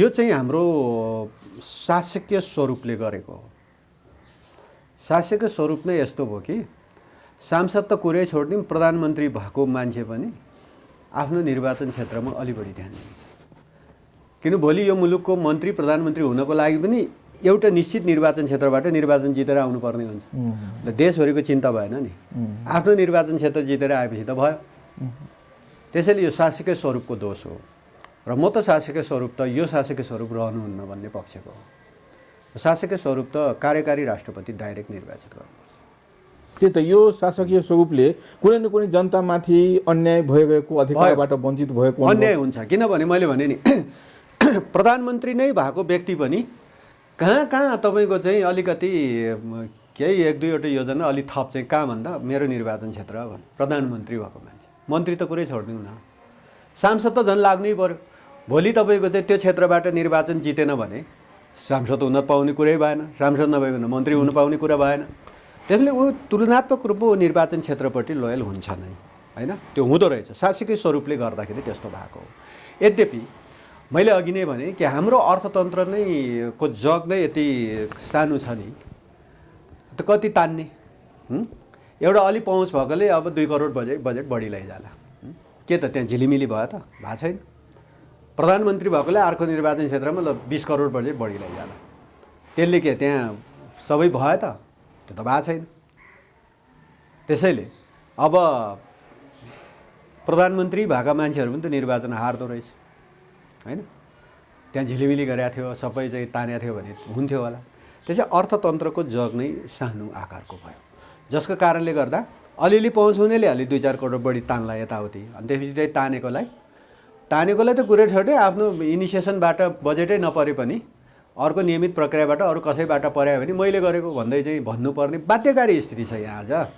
होइन त्यस्तो गर्छन् के त्यसो भएको हुनाले म चाहिँ यो शासकीय स्वरूप रहेसम्म त्यही हो स्थिति र शासकीय स्वरूप यदि हामीले डाइरेक्ट प्रत्यक्ष जनताबाट निर्वाचित कार्यकारी राष्ट्रपति सिस्टममा गयो भने यसले के गर्छ भन्दाखेरि उसले कुनै एउटा क्षेत्र विषयलाई ध्यान दिनु परेन नि ऊ सिङ्गै राष्ट्रको बारेमा ध्यान दिन्छ र उसले नै नियुक्ति गर्छ मन्त्रीहरू र उसले चाहिँ कुनै एउटा ठाउँ विशेष कुनै जात विशेष कुनै क्षेत्र विशेष भन्दा सिङ्गो राष्ट्रलाई ध्यानमा राखेर उसले काम गर्छ र यो चाहिँ शासकीय स्वरूपको मनोविज्ञानको कारणले गर्दाखेरि क्षेत्र केन्द्रित हुनुपर्ने बाध्यकारी स्थिति किनभने मैले जतिसुकै राम्रो काम गरेँ भने पनि मलाई सिन्धुपाल्चोक क्षेत्र नम्बर 2 कै जनताले राम्रो काम गरे पनि नराम्रो काम गरे पनि मलाई चुनाउने हैन जिताउने वा हराउने त्यहीँका जनता हुन् मेरो लागि अब भगवान बनिन् जे पनि त्यहीँका जनता हुन् तर अरू ठाउँको जनतालाई मैले नकार्दिनँ तर पनि मलाई भोट हाल्ने बेलामा त तपाईँको चाहिँ अर्को जिल्लाको जनताले भोट हालेर त मलाई प्रतिनिधित्व बनाउन सक्दैन हैन त्यसो भएको हुनाले हुनुपर्ने के हो भन्दा सबैतिर ध्यान दिनुपर्ने तर ऊ त्यो सम्बन्धित क्षेत्रको चाहिँ प्रतिनिधि हुनुको नाताले र त्यहाँबाट फेरि पनि प्रतिनिधि हुनुपर्नको कारणले ऊ चाहिँ सम्बन्धित क्षेत्रप्रति अलि बढी लोयल हुने खालको स्थिति बन्छ यो शासकीय स्वरूपको दोष हो व्यक्तिको दोष होइन यहाँले अर्थतन्त्रको कुरा गर्नुभयो अस्ति बाबुराम भट्टराईज्यूले एमसीसी पास भए नेपालको अर्थतन्त्र मजबुत हुन्छ नेपाल विकसित राष्ट्र बन्छ भनेर भन्नुभएको थियो त्यसमा कतिको सच्चाइ देख्नुहुन्छ यहाँले अब हामी चाहिँ कस्तो छौँ भने एमसीसी को जुन पैसा छ नि मैले जुन प्रोग्रामहरूको बारेमा म चर्चा गर्छु नि मलाई 2 वर्ष टाइम देऊ भन्छु क्या त्यो एमसीसी प्रोजेक्टमा आएको पैसा भन्दा धेरै गुणा बढी आज नेपालको झन्डै 15-16 खरब ऋण छ म 2 वर्षमा ऋण तिर्दिन्छु जस्तो लाग्छ मलाई तिर्दिन्छ 2 वर्ष हैन उहाँले त पैसा आइसक्यो अब अरबको कुरा छोड्दिउँ न मैले भने 15 खरब ऋण 2-3 वर्षमा तिर्दिन सकिन्छ त्यति प्लानिङ छ हामीसँग। त्यसो भएको कारणले अब 50 अरब पैसा ल्याउँदाखेरि अब सबै मूल फुट्यो विकासको भनेर भनेर त्यही त सानो दायराबाट सोध्छौँ हामी होइन, सानो कुवामा खेलिरहेछौँ। त्यसो उहाँहरूले अब त्यो 50 करोड डलर पनि अब धेरै ठुलो लाग्यो उहाँहरूलाई होइन। अब मुलुकको प्रधानमन्त्री चलाइसकेका व्यक्तित्व, PhD होल्डर हो, विद्वान हो होइन, तर 50 अरब डलर चाहिँ के 50 अरब रुपियाँ 50 करोड डलर नेपाली रुपियाँ र डलरको इक्वल गरिदिने हो भने त 50 करोड नै हो त्यो होइन। त्यो त विदेशी उहाँहरूको चाहिँ अब हिजो उहाँहरूको नीतिको कारणले उहाँको करेन्सी अब महँगो बनायो, हाम्रो करेन्सीलाई सस्तो बनाउँदै लग्यो होइन। त्यस कारणले उहाँको करेन्सी महँगो भएको कारणले अब त्यति भएको। अनुदान लिनु गलत कुरा होइन, हामी लिन्छौँ अनुदान होइन, जुन अनुदान हामीले लियौँ पनि होइन। अब संसदले पारित पनि गर्यो होइन, तर तपाईँको चाहिँ पारित गर्दाखेरिको जुन अभिगत हरकत अथवा त्यहाँभित्र रहेका कतिपय दफाहरूको चाहिँ जुन टर्महरू जसको कारणले हामी नेपाल राष्ट्र अब माग्नु पर्दा पनि पुरै ढोगेरै माग्नुपर्ने जस्तो होइन, लिनु पर्दा पनि ढोगेरै लिनुपर्ने जस्तो, उसको लिडे बापत हामीले तलै ढोग्नै पर्ने जस्तो जुन खालको अभिगत हामीले बेहोर्नु पर्यो, यो चाहिँ गलत रह्यो। त्यसैले मैले भन्न खोजेको यति पैसाले मूलै फुट्यो भन्ने चाहिँ जुन तर्क राखिरहनु भएको यो गलत कुरा हो। मूल फुटाउन अरू धेरै कुराहरू छ जुन चिजहरूले हामी चाहिँ यो नेपाल राष्ट्रमा कसैको अनुदान होइन, कसैको ऋण होइन के, हामीसँग पैसा छ बरु लैजा ब्याजमा चलाऊ भन्न सक्ने अवस्थामा हामी मुलुक हुन सक्छौँ। यो मुलुक यति धनी छ है नेपाल मुलुक। कानुनमा त्यस्तो के कमी थियो हाम्रो देशको कानुनमा कि MCC जस्ता विषय संसदबाटै पास गर्नु, संसदबाटै अनुमोदन गर्नुपर्ने आवश्यकता भयो मन्त्री? त्यो चाहिँ नेपालको कानुनले होइन, MCC सम्बन्धी अमेरिकन कानुन उनीहरूको चाहिँ के हो भन्दाखेरि कुनै पनि देशमा स्थिरता नै होस् अस्थिरताको बिचमा हामीले चाहिँ अनुदान दिनु वा लगानी गर्नु यो चाहिँ राम्रो हुँदैन र त्यो चाहिँ फेरि अब कुनै राम्रो प्रोजेक्टमा पनि हुँदैन, त्यो फिडब्याक पनि राम्रो आउँदैन भनेर अलि स्थिरता खोजेको हो। स्थिरता खोज्दाखेरि उहाँहरूले चाहिँ सरकार त फेरि चेन्ज भइरहन्छ तर संसद त एकचोटि गठन भएपछि 5 वर्ष त कमसेकम ठिक छ र त्यसपछि फेरि संसदबाट अनुमोदन भएको चिज फेरि संसदले नै तपाईँको चाहिँ त्यसलाई खारेज गर्नुपर्ने हुन्छ। तर यो अवस्था त्यो स्थिति आउँदैन, त्यो नभएको हुनाले त्यो चाहिँ तपाईँ संसदले नै खारेज पास भइसकेपछि संसदले नै खारेज गर्ने स्थिति बन्दैन। त्यसो हुँदा कमसेकम प्रोजेक्ट चाहिँ लागू भएर कार्यान्वयन चाहिँ अन्य देशहरूमा त यस्तो भएन नि छ। कतिपय देशमा संसदकै अनुमोदन खोजेको हो र नेपालमा पनि संसदको अनुमोदन हुँदाखेरि अलिकति यो चाहिँ के भने जति बेला अब 74 सालको स्थानीय चुनावको अगाडि नेपाली काङ्ग्रेस र माओवादी नै सरकारमा थियो, सम्झौता त्यति बेला भएको हो। त्योभन्दा अघि तपाईँको चाहिँ कुनै बेला बाबुरामजीहरू चाहिँ प्रधानमन्त्री हुँदाखेरि प्रस्ताव गएको, कुनै बेला झलनाथ खनाल प्रधानमन्त्री हुँदा प्रस्ताव तयार भएको र त्यो बिचमा धेरै सरकारहरू फेरे, कोही सबैजना कुनै न कुनै बेला सरकारमा छ। त्यो सम्झौता गर्न जाँदाखेरि नै चाहिँ त्यो त्यतिखेर फाइनल थियो MCC हो सम्झौता गर्न जुन जानु भयो नि त्यति बेला 74 सालको स्थानीय चुनाव अगाडि नेपाली काङ्ग्रेस र माओवादी जुन सरकारमा थियो त्यति बेला ज्ञानेरबहादुर कार्कीजीलाई अर्थमन्त्रीको हैसियतले उहाँ जानुभएको थियो र प्रतिनिधिमण्डलमा अब प्रचण्डजीका दूतहरू समेत थियो हैन। हो त्यही त्यो सम्झौतै गर्ने बेलामा जुन दफाहरू राख्यो नि त्यही खराबी रह्यो कुरा चाहिँ त्यो अनुमोदन गर्नुपर्नेदेखि लिएर अनि त्यसपछि त्यहाँ अनेक खालका चाहिँ जुन शर्तहरू तेर्सा छ नि त्यही सम्झौता गर्ने बेलामै ती शर्तहरूमा टेकेर सम्झौता गरेर आउनुभयो साथी। त्यहाँ अलिकति थोरै मिस्टेक भएको मान्न सकिन्छ। अब यस्तो के भयो त त्यसो भए संसदमा आयो हजुर बेठिक त भएन। किन बेठिक भएन भन्दा कमसेकम त्यहाँभित्र के रहेछ भन्ने कुरा त आम पब्लिकले पनि थाहा पायो नि त।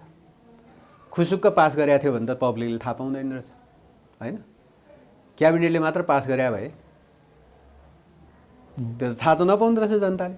संसदमा आएकै कारणले जनताले थाहा पाए नि त त्यसो भए कि त्यहाँभित्र यही चिज खराबी छन्, खराबी भएकै कारणले त्यसको व्याख्यात्मक सकारात्मक पक्ष चाहिँ यो हुन सक्छ। तर यहाँहरूले संसदबाटै अनुमोदन गरिदिन्छु नभनेको भए त्यो त हुन्थेन कि होइन। यो चाहिँ यस्तो चिज हो, सम्झौता गरेर आइसकेको चिज हो। यही कुरा बिआरआईसँग लागू हुन्छ कि हुँदैन? हो, बिआरआई संसदमा पास गर्नु पर्दैन, पर्ने गरी आएको छैन होइन। उसले बिआरआईबाट पनि लगभग नेपाललाई झन्डै 56 अरब जति लगानी गर्ने सम्झौता भएको छ। त्यो प्रति अहिलेको सरकार उदासीन छ। फेरि त्यो एमसिसीको लिनलाई चाहिँ हतार गर्नुभयो संसदबाट लगेर, अब विरोधकै बिचमा पनि पास गर्नुभयो होइन। अब हामी विरोधमै थियौँ, हामी चाहिँ ओयल घेराउकै अवस्थामा थियौँ, हामीलाई छलफलमा सहित भाग लिने वातावरण बनेन, हतार पतार। त्यसैले काहीँ न काहीँ नेपालका चाहिँ राजनेताहरू, सरकारहरू, पार्टीहरू काहीँ न काहीँ हामी असंलग्न रहन नसकेको हो कि भन्ने देखिन्छ। आफै कहिले कसलाई उचाल्ने कहिले कसलाई उचाल्ने जस्तो। एमसिसी हुँदाखेरि केही यहाँका केही एकदम के न क्रान्तिकारी ठान्नेहरू चीनलाई उचाले जस्तो होइन। अनि त्यस पछाडि तपाईँको चाहिँ बिआरआई हुँदाखेरि तपाईँको चाहिँ के न यहाँका चाहिँ बुद्धिजीवी भन्नेहरू अब पश्चिमा मुलुकहरूलाई उचाले जस्तो। मतलब यो दुइटै चिज नेपाल राष्ट्रको हितमा प्रयोग गर्न सकिन्छ, प्रयोग गर्नु पर्दछ एमालेको दृष्टिकोण। प्रयोग गर्दा नेपाल राष्ट्रको हितमा, नेपाली जनतालाई तल नपार्ने गरी। र उहाँहरू पनि बिआरआई मार्फत चाहिँ नेपालमा ठुलै लगानी गर्ने कुरा गरिराखेकै छ होइन, चाइनिजहरू पनि। त्यसले एमसिसी र बिआरआई यो दुइटै चिजलाई कुनै दुईटा देशको चाहिँ उसको प्रतिष्ठा वा उसको इज्जत जोगाइदिन हामीले गर्दिनलाई होइन कि नेपाल राष्ट्रको पक्षमा प्रयोग गर्नु पर्यो। कि अहिले म एउटा कुरा क्लियर गरौँ कि हामी नेपालका कैयौँ बुद्धिजीवी भन्नेहरू, कतिपय साथीहरू हामीले धान दिया छु जस्तो फिल गर्छ क्या। चाइनालाई हामीले चाहिँ जोगाइदिया छौँ अथवा चाइनाबाट अमेरिकालाई अथवा भारतलाई हामीले जोगाइदिया छौँ जस्तो कुरा गर्छन्। गलत कुरा हो। नेपाल चाइना र अमेरिका, चाइना र भारत बिचको सम्बन्धमा नेपाल बिचमा आउनै पर्दैन। उहाँहरूको बिचको माथि नै सम्झौता हुन्छ नि, सन्धि हुन्छ, छलफल हुन्छ, के हुन्छ त्यो उहाँहरूको बिचमा कुरा हुँदैन। नेपालले बिचमा चाहिँ पर्खाल लाएर नेपालले छेकिने हो र? उहाँहरू बिचको समस्या हो भने उहाँहरूले सल्टाउनुहुन्छ नि। त्यसैले तपाईँको चाहिँ यहाँ एमसिसी वा बिआरआई देखाएर कुनै अर्को देशको चाहिँ स्याकुलले पल्टेर जरुरी छैन। नेपालको त्यति हैसियत नै छैन। त्यो जरुरी नै छैन क्या। हामीले त उहाँहरूलाई मित्र राष्ट्रको रूपमा ग्रहण गरेकै छौँ होइन, उहाँहरूबाट सहयोग प्राप्त गरिरहेकै छौँ। उहाँहरू जस्ता राष्ट्रहरूलाई हामीले सम्मान पनि गर्छौँ होइन। हामी उहाँहरू बेगर हामी पनि अलग भएर बस्न सक्दैनौँ पनि। तर अनि हामीले नै तपाईँहरूको सुरक्षा गरिदिएका छौँ भन्ने जस्तो चाहिँ ढङ्गले हामी प्रस्तुत हुन खोज्छौँ क्या कहिलेकाहीँ। तपाईँको चाहिँ भनौँ न दुईटा मुलुक बिचको, उहाँहरूको ठुल्ठुला मुलुकहरूको बिचको सम्बन्ध के उहाँहरूले जान्दैन र? के सम्बन्ध गर्नुपर्ने, के वार्ता गर्नुपर्ने, के सम्झौता गर्नुपर्ने उहाँहरूले जान्ने कुरा हो नि। अनि हामीले चाहिँ यहाँ धान्दिया जस्तो चाहिँ गरी प्रस्तुत हुने खालको प्रवृत्ति, त्यो प्रवृत्तिको कारणले बेला बेलामा विदेशी सहयोग अनुदानहरू पनि हामी बढी गिजोल छौँ क्या, एकदम बढी गिजोल छौँ।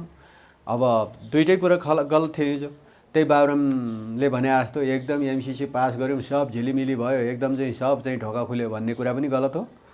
अनि केही साथीहरू एमसिसी भयो भने के बर्बाद भयो, सबै खत्तम भयो, अमेरिकन सेना आउँछ यहाँ चाहिँ यसो गर्छ भन्ने कुरा पनि गलत हो। यो दुइटै अतिबाट मुक्त हुनु जरुरी छ। र अब एमसिसी बिआरआई जहाँबाट आए पनि अनुदान सहयोगहरू आउँदाखेरि नेपाल राष्ट्रको पक्षमा, नेपाल राष्ट्र नेपाली जनताको शिर ननिउरिने गरी। यो नेपाली राजनीतिमा कम्युनिस्ट वाम दलहरूको एकता हुने सम्भावना कतिको छ अब नेपालमा चाहिँ के भयो भने कम्युनिस्ट पार्टीहरू थुप्रै बने। 6 सालमा गठन हुँदा एउटै कम्युनिस्ट पार्टी गठन भएको थियो।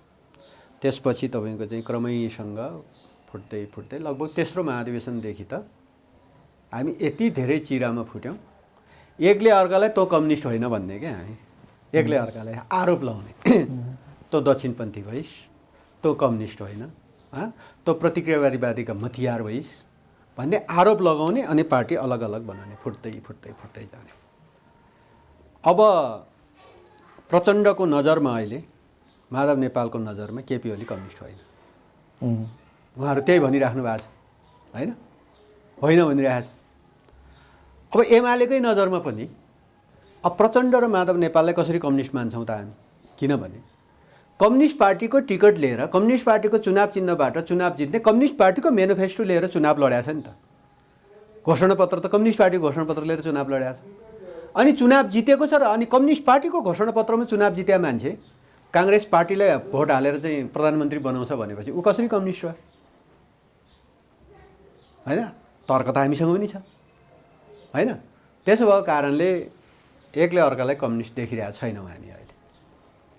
हामी पनि नेकपा एमाले हामीले कम्युनिस्ट पार्टी बनायौँ।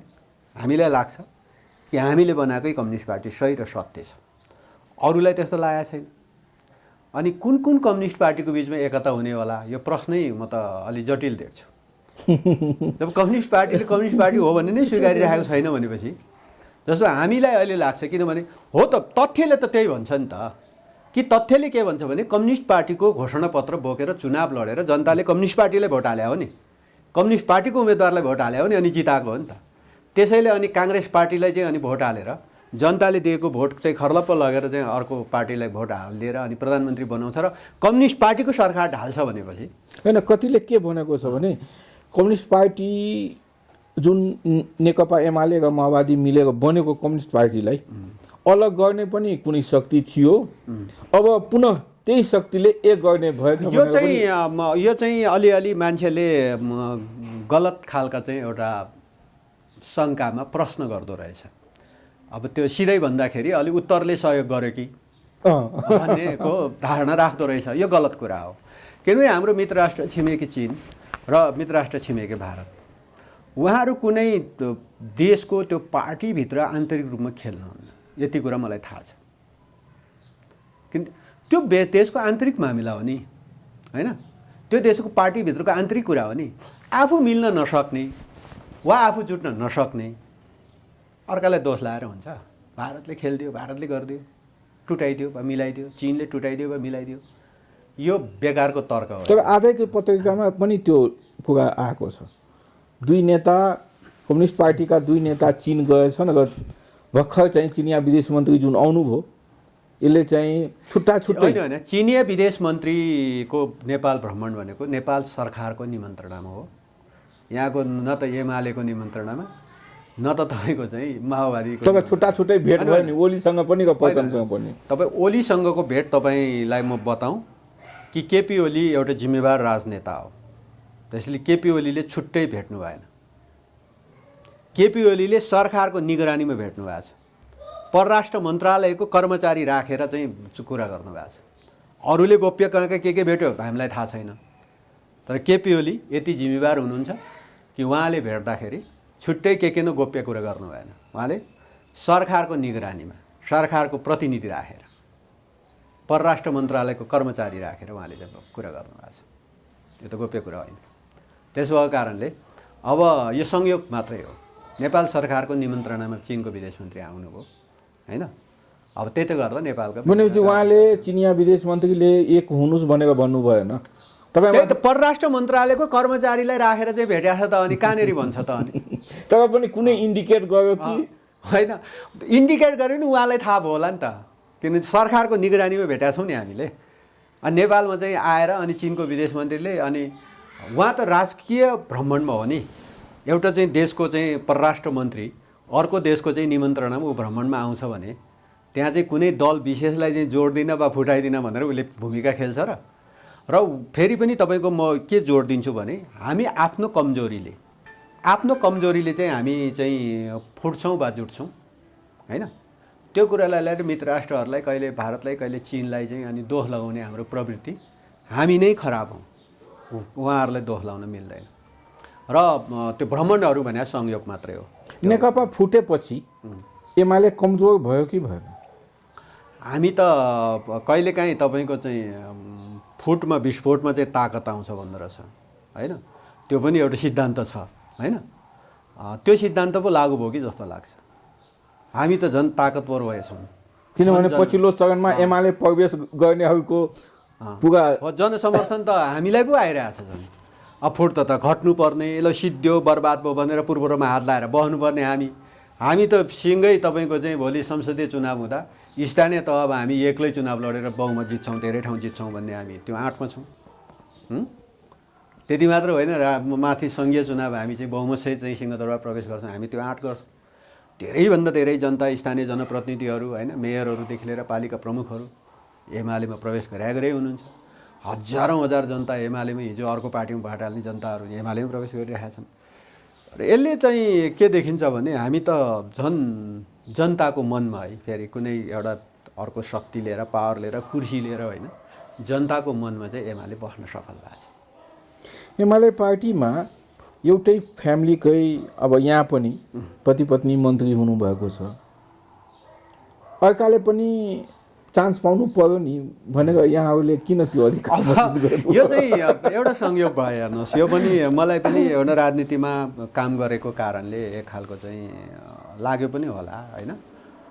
एउटा संयोग पनि भयो कि दुवैजना उही समयमा, एउटै समयमा दुवैजना परिवारको श्रीमान श्रीमती नै मन्त्री चाहिँ अघि पछि चाहिँ भएको छ, तर एउटै समयमा चाहिँ भएको थिएन। त्यो चाहिँ संयोग चाहिँ मसँगै जोडियो होइन। उषाजी प्रदेश नम्बर 1 को सामाजिक विकास मन्त्री हुनुहुन्थ्यो, म केन्द्रमा स्वास्थ्य मन्त्री होइन।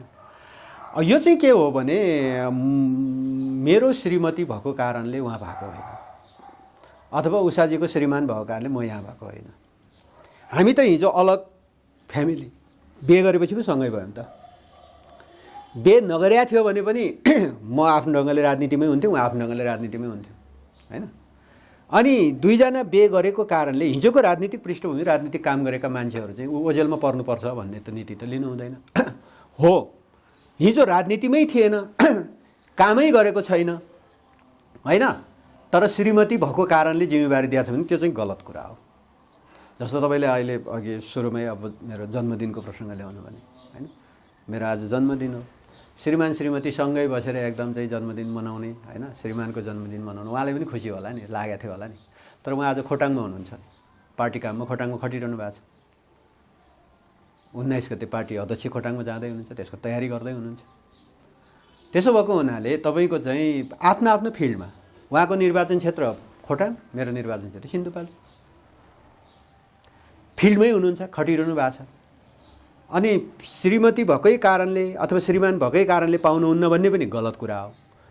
अनि केही पनि नगरेको, राजनीति नगरेको, उसको फलानु परिवार भएकै कारणले कुनै नेताको तपाईहरूले अधिकार हनन गर्नुभएको छैन, किन गर्ने? जस्तो मैले भने नि, यदि हामी बिचमा ल मानौँ न, हामी चाहिँ श्रीमान श्रीमती नभएको थियो भने त उहाँ त हुने नै थियो, उहाँ त राजनीतिमै हुनुहुन्थ्यो त होइन।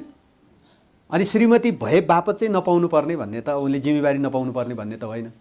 फेरि त्यो चाहिँ अब तपाईँले एकचोटि मन्त्री खाने भन्ने शब्द प्रयोग गर्नु भने यो पनि गलत कुरा हो। खाने चिज होइन त्यो चाहिँ तपाईँको चाहिँ त्यो चाहिँ यस्तो चिज हो, जिम्मेवारी लिएर काम गर्ने हो, निष्ठापूर्वक काम गर्ने हो होइन।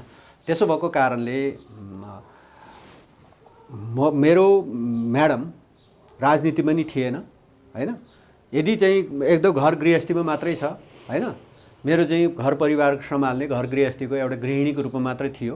अनि म चाहिँ राजनीतिक नेता भए बापत अनि मैले गृहिणीलाई स्वाट्ट लगेर सांसद बनाएँ, मन्त्री बनाएँ भने त्यहाँनिर चाहिँ क्वेसन हो, त्यो चाहिँ क्वेसनेबलै हो। त्यो फेरि कुनै परिवारको सदस्य भए बापत, कुनै राजनीतिमा छैन, काम गर्दैन, केही गर्दैन होइन, अरू पेसामा छ, अरू व्यवसायमा छ, गृहिणीमा छ, त्यस्तो मान्छेले चाहिँ स्वाट्ट तानेर बनाएको पनि इतिहास छ, त्यो चाहिँ गलत कुरा हो।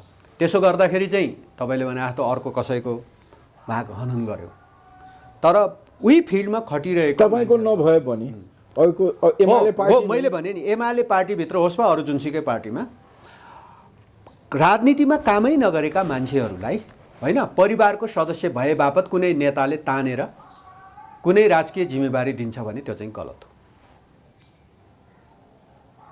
त्यस्तो हुनु हुँदैन, त्यो त गलत चिज हो। यहाँको जन्मदिन छ अनि राजनीतिमा शीर्ष नेताकै ओहदामा दुवैजना हुनुहुन्छ। अहिले जन्मदिनको दिन एक्लै हुनुहुन्छ, काममा हुनुहुन्छ, अलिकति खल्लो लाग्छ कि लाग्दैन? अब फिल्डमा खट्दै जाँदाखेरि जनताको बिचमा त्यही रमाइदो रहेछ होइन। त्यसरी रमाउने क्रममा आफ्नो वास्तवमा कतिपय पर्सनल लाइफहरू, अब यो मैले अहिले पनि म्याडमको फोन आइरहेको छ होइन, राखे हुन्छ ठिक छ हजुर हजुर म यहीँ घरमै छु हजुर यहाँ एउटा इन्टरभ्यूमा छु अनलाइनमा ठिक छ त हजुर बर्थडे त्यही प्रसङ्ग कोट्याइरहेको छु तपाईँ खोटाङमा म यहाँ छु अब उहाँहरूलाई त्यो पनि बताउँदैछु ल ल धन्यवाद ल ल ल उहाँहरूलाई म तपाईँको चाहिँ शुभकामना सुनाइदिन्छु अलिअलि राख्दै हुन्छ हजुर अब मेरो प्रसङ्ग थियो त्यही अब छुट्टा छुट्टै हुनुहुन्छ आजको दिन हामी चाहिँ जस्तो जनतासँग काम गर्ने सवालमा हजुर हो भइरहेछ लगातार हुन्छ हजुरको बैठक सक्यो ए ल हजुर ल हस् ओके ल हस् तपाईँले मिलाएर जोडे हुन्छ यसरी फोन आइरहेको थियो अब हामी चाहिँ जनताको बिचमा काम गर्दै जाँदाखेरि आफ्नो कतिपय वैयक्तिक जीवनका कुराहरू चाहिँ सेक्रिफाइस गर्नु पर्दो रहेछ यो चाहिँ यदि सच्चापूर्वक राजनीति गर्ने हो भने होइन त्यो आफ्नो वैयक्तिक जीवन भन्ने नै फिलै हुँदैन किनभने त्यो सबै जनता बिचमै हुन्छ यही हो मेरो वैयक्तिक जीवन होइन जनता बिचमै हुन्छ जनता बिचमै रमाइन्छ त्यहीँ काम गरिन्छ त्यहीँबाट उठिन्छ त्यसो भएको कारणले यो चाहिँ वास्तवमा मेरो निजी जीवन छ मेरो वैयक्तिक जीवन छ भन्ने खालको फिलै हुँदैन मेरो वैयक्तिक जीवन भनौँ जे भनौँ त्यो यो राजनीतिक फिल्ड नै जनता बिचमै नै बस्ने हुर्किने त्यहीँ रमाउने खालको स्थिति बन्दो रहेछ त्यसैले हामीले यसलाई म्यानेज चाहिँ गरेका छौँ फ्यामिलीमा हामी म्यानेज गरेका छौँ कतिपय बेला हामी म्यारिज एनिभर्सरीको दिन पनि हामी सँगै हुँदैनौँ उहाँको बर्थडेको दिन मैले बर्थडे विस गर्नु त्यो फोनमा अहिले चाहिँ अब प्रविधि चाहिँ आएको छ प्रविधिमा अब फेरि लाइभ पनि त बोल्न सकिन्छ होइन तपाईँको लाइभ पनि बोलेर अब यसो विस गर्ने चाहिँ चलन छ तर तपाईँको चाहिँ एकदमै सेलिब्रेट गर्ने होइन बसेर परिवार बसेर सेलिब्रेट गरौँ भन्ने कुरा कहिलेकाहीँ जुर्छ फेरि कहिलेकाहीँ जुर्छ तर अधिकांश समय अलि जुर्दैन तपाईँ जस्तै अन्य मन्त्रीज्यूहरूको यसो जन्मदिन भएको अवस्थामा मैले देख्दा धुमधडक्का एकदम नेताहरूको आगमन ठुलो चाहिँ कार्यक्रम त्यस्तो हुनु पर्थ्यो यहाँको पनि हुनु पर्थ्यो त्यो भएन त्यो के कारणले भएन यहाँ कम्युनिस्ट भएर नभएको हो कि यहाँको त्यस्तो शालीनता स्वभाव नै हो होइन यस्तो हो तपाईँको चाहिँ यो खुसी साट्ने कुरा हो खुसी चाहिँ बाँड्ने साट्ने कुरा हो होइन त्यसमा अलि साथीभाइहरू आएर खुसी साट्ने होइन यसो ल शुभकामना भन्ने खादा लगाइदिने त्यो त गरि नै हाल्नुहुन्छ तर म चाहिँ त्यसको एरेन्ज हुन्छ नि कुनै ठाउँमा एकदम एरेन्ज गरेर सब ठुलो सङ्ख्या साथीहरूलाई निम्ता गरेर ल मेरो जन्मदिन आऊ शुभकामना देऊ भनिँदैन तर तपाईँको चाहिँ खास गरी कतिपय नेताहरूको हकमा चाहिँ यो कुरा लागु हुँदैन फेरि जस्तो पार्टी अध्यक्षको जन्मदिन स्वतः स्फूर्त मान्छेले दिलैदेखि अध्यक्षलाई विस गर्न गएको हो होइन जस्तो केपी ओलीलाई जुन जन्मदिनको दिन एकदमै धेरै मान्छेले विस गर्छन् नि त्यो त स्वतः स्फूर्त एउटा राजनेताप्रतिको एउटा समर्पित भावना हो होइन त्यो भावनाभित्रैदेखि जागेर चाहिँ उहाँलाई चाहिँ विस गर्न जान्छ त्यो चाहिँ त्यसलाई चाहिँ एकदम धुमधडाक भन्न मिल्दैन किनभने त्यो स्वतः स्फूर्त हो त्यो तर कतिपय चाहिँ अलि त्यस्तो देखेर मेरो पनि त्यस्तो हुन पाए हुन्थ्यो भन्ने भावना राख्दै अलिअलि मान्छे बोलाएर गरेर अनि यसो प्रचार गर्ने खालको पनि देखिन्छ तर म चाहिँ त्यस्तो चाहिँ स्वतः स्फूर्त कार्यकर्ताहरूले जनताहरूले जस्तो अहिले फेरि त्यही त प्रविधि छ अनलाइन माध्यमद्वारा अब हजारौँ जनाले तपाईँको चाहिँ शुभकामना विस गरिरहेका हुन्छन् तर मैले त्यसको धेरै रिप्लाई गर्न पनि पाउँदिनँ होइन र अब यसो भेटघाटमा अथवा फोनमा ल शुभकामना छ भन्ने त त्यो त भइ नै हाल्छ त्यसैले तर एकदम सेलिब्रेसनै राखेर गर्ने कुरामा हामी कहिलेकाहीँ अब फ्यामिली हामी सँगै भयौँ भने चाहिँ गर्छौँ परिवार मात्रै बसेर अनि कोही साथीभाइ त्यति बेला आइपुगेछ भने सँगै भइन्छ त्यस्तो खालको हो त्यसैले यसलाई खुसी बाँड्ने रूपमा बुझ्छौँ हामीले यसलाई चाहिँ कुनै सेलिब्रेसन गर्नु कुनै खुसी मनाउनु धेरै राम्रो कुरा हो त्यसले स्वास्थ्य पनि राम्रो गर्छ होइन त्यसले यो चाहिँ हर दुनियाँका हर मान्छेले गर्न सक्छ, गर्दाखेरि केही फरक पर्दैन। अनि बच्चाहरूले कसरी म्यानेज गर्नुहुन्छ त? उहाँ त फिल्डमा, तपाईँ बेग्लै फिल्डमा, यो त राजनीतिमा बेग्लै किसिमको एउटा चुनौती छ नि हामीसँग। चुनौती छ। अब म्यानेज एक हिसाबले अब त अलि उमेर पनि भयो बच्चाहरूको। तर म तपाईँलाई बताउँ, 64 सालमा हामी संविधान सभामा लडिरहँदाखेरि उहाँ खोटाङमै समानुपातिकको लिस्टमा हुनुहुन्थ्यो। म सिन्धुपाल्चोक प्रत्यक्ष चुनाव लड्दै थिएँ, उहाँ खोटाङमै हुनुहुन्थ्यो। त्यति बेला हाम्रो जेठो छोरा भर्खर 3 वर्षको भएको थियो। कान्छो छोरा एराउन्ड 8-9 महिनाको भएको थियो।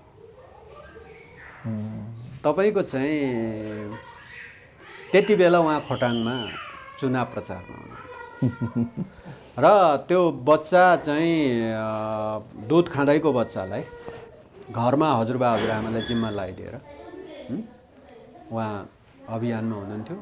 महिलाको पीडा महिलालाई थाहा हुन्छ। जस्तो बच्चाले जति बेला बच्चाले दुध खाने बेला हुन्छ नि, त्यति बेला टाइमली बच्चाले दुध चुसेन भने त्यो दुध गानिन्छ नि, थाहा छ नि सबैलाई, होइन? त्यो यति पीडा हुन्छ नि त्यो हजुर। त्यो चाहिँ एकदम महिलाहरूलाई त्यो चाहिँ थाहा हुन्छ कि बच्चाले दुध खाने बेलामा, तपाईँको दुध खाने बेलाको बच्चा भएको बेलामा त्यो बच्चाले टाइमली चाहिँ आमाको दुध चुस्न पाएन भने त्यो महिलाहरूको चाहिँ त्यो दुध गानिन्छ।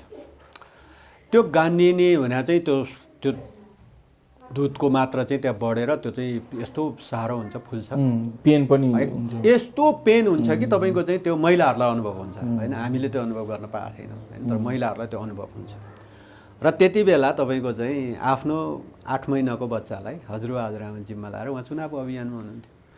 र हामीलाई त्यस्तो चाहिँ मेसिन पाइन्छ भन्ने पनि थाहा भएन। तर उहाँले त्यति बेला तपाईँको चाहिँ काहीँ कानकुनी पायो कि त्यो आफैले निचोरेर आफ्नो दुधलाई तपाईँको चाहिँ भुइँमा पोख्याउँदै, होइन? त्यो पेन हुन्छ नि त, पेन भयो त्यो दुधलाई चाहिँ भुइँमा पोखाउँदै उहाँ चुनाव अभियानमा हिँड्नु भएको थियो। त्यसले यस्ता चिजहरू हामीले अनुभव गरेका छौँ, उहाँले अनुभव गर्नुभएको छ। तर पनि अब पछि हुर्काउने सन्दर्भमा हामी अलि म्यानेज पनि गऱ्यौँ। र म एउटा अहिले तपाईँ मार्फत एउटा क्ल्यु पनि खोल्न चाहन्छु। म बेलुका जहिले पनि सिन्धुपाल्चोकमा दिउँसो कार्यक्रममा हुन्छु, बेलुका जहिले पनि काठमाडौँ आउँथेँ। त्यो चाहिँ कसरी त्यस्तो भयो भन्दाखेरि जति बेला तपाईँको चाहिँ मेरो बच्चाहरू सानो सानो थियो, उषाजी अलि बढी फिल्डमा खोटाङमै हुनुपर्ने र बच्चाहरूलाई राति सुत्ने बेलामा कि त बाउ चाहे कि त आमा त चाहे। अनि आमा चाहिँ बढी टाढा, म चाहिँ बरु सिन्धुपाल्चोक, बिहान गएर बेलुका फर्किन सक्ने। त्यो कारणले म चाहिँ तपाईँको चाहिँ दिउँसो बिहान गयो जिल्लामा, अब 2-3वटा कार्यक्रम कति छ, बेलुका चाहिँ जति अबेला भए पनि म काठमाडौँ आएँ पनि, किन बच्चाहरू चाहिँ सानो थिए, होइन? भर्खरका सानो चाहिँ अब तोते बोली बोल्दै गरेको, भर्खर चाहिँ बामे सर्दै गरेको बच्चाहरूलाई कोही न कोही त चाहे, कि आमा चाहे कि बाउ चाहे, उनीहरूले साथमा चाहिँ सुताइदिने मान्छे त चाहे। त्यस कारणले म चाहिँ राति अबेला भए पनि काठमाडौँ आउने चलन थियो। अहिले त अलि अब बच्चाहरू हुर्किसके हो। त्यति बेला मलाई चाहिँ धेरै जिल्लावासी साथीहरूले तपाईँ चाहिँ बेलुका जानै पर्ने, जानुपर्ने त्यस कारणले थियो कि म त्यस कारणले म चाहिँ उहाँ चाहिँ खोटाङमा हुन्थ्यो। त्यसले बच्चाहरू सानो सानै हुँदा अब बाउ भए पनि बच्चाहरूको साथमा हुनुपर्ने कारणले हामीले त्यस्ता चिजहरूलाई म्यानेज गऱ्यौँ। अहिले अलिअलि ठुलो पनि भइसक्यो। जेठो छोरा अहिले चाहिँ बुढा नीलकण्ठमा A लेभल गर्दैछ, कान्छो अहिले C दिने चाहिँ यो वर्ष अब C को जात दिने हो।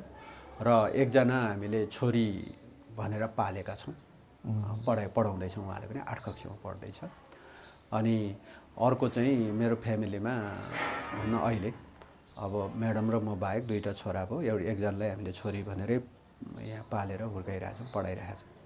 अनि अर्को एउटा चाहिँ उसको बहिनी, उषाजीको बहिनी, त्यो पनि फेरि धर्मको बहिनी हो। धर्मको बहिनी भनेको बुवाले छोरीको रूपमा पालेर हुर्काएको, उहाँ यहाँ हुनुहुन्छ, उषाजीको बुवा हुनुहुन्छ।